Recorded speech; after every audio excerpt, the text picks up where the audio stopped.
Madame Mansoura Hamid Nouri, présidente du groupe parlementaire africain des femmes musulmanes de l'OCI, Mesdames et Messieurs les représentants des grandes institutions de la République, Mesdames et Messieurs les membres du gouvernement, Mesdames et Messieurs les ambassadeurs et représentants des organisations internationales, Mesdames et Messieurs les députés, distingués invités, tout protocole observé. Mesdames, Messieurs, Son Excellence Madame Hinda Déby Itno, Première Dame de la République du Tchad, sous le haut patronage de laquelle a été placée la présente journée de réflexion, aurait voulu prendre part personnellement à cette importante rencontre. Mais retenue par ses lourdes charges, elle est actuellement hors de N'Djamena, elle m'a fait l'honneur de la représenter et je la cite.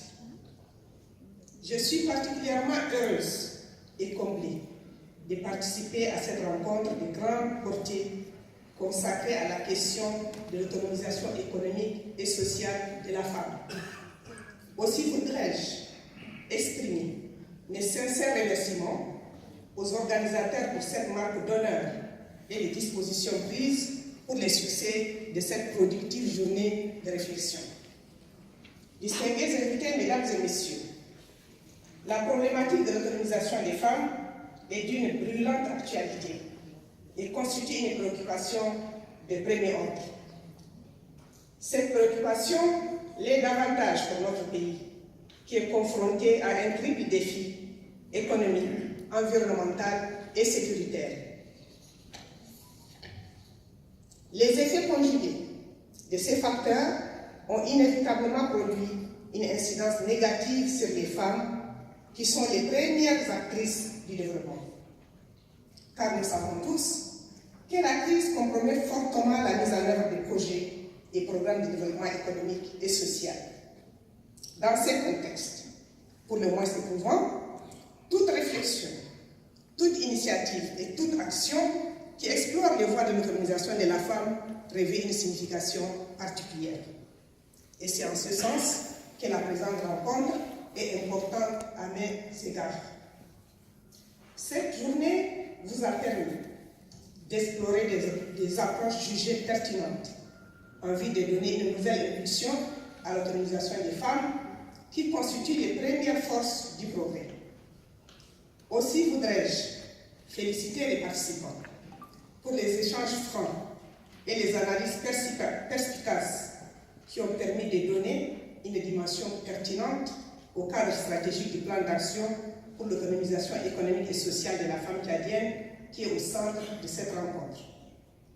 Dans cette perspective, j'ai pu mesurer que vos échanges ont porté sur l'analyse des situations et phénomènes qui constituent le goulot d'étranglement à l'autonomisation des femmes.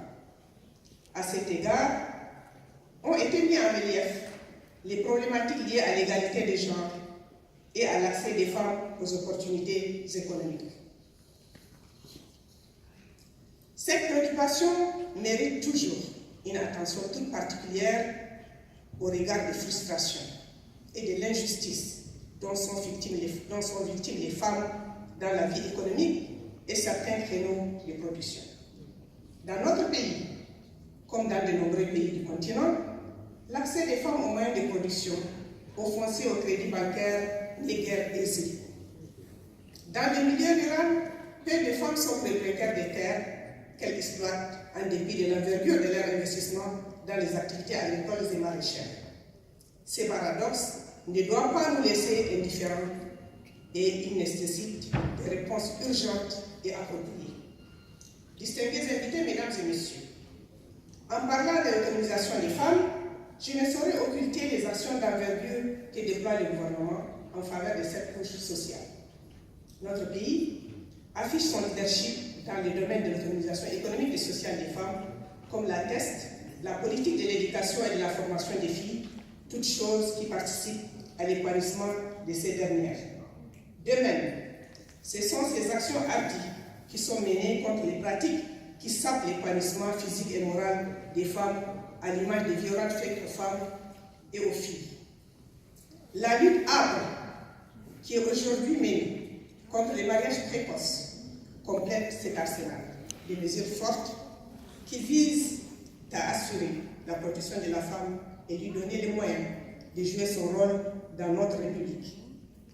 Aussi voudrais-je saisir cette opportunité pour féliciter et encourager le gouvernement à suivre cette trajectoire et redoubler d'ardeur sur ces terrains de l'espoir.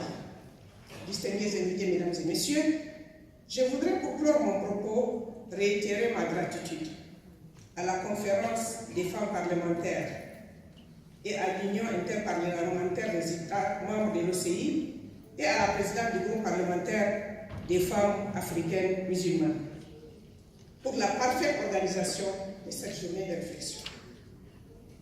Vivement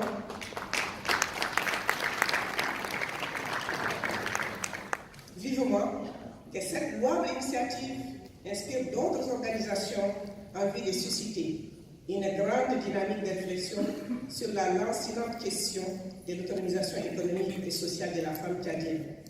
Je vous remercie de votre aimable attention et souhaite une bonne poursuite pour la mise en œuvre de cet important plan d'action. Fin de citation et je vous remercie. Merci.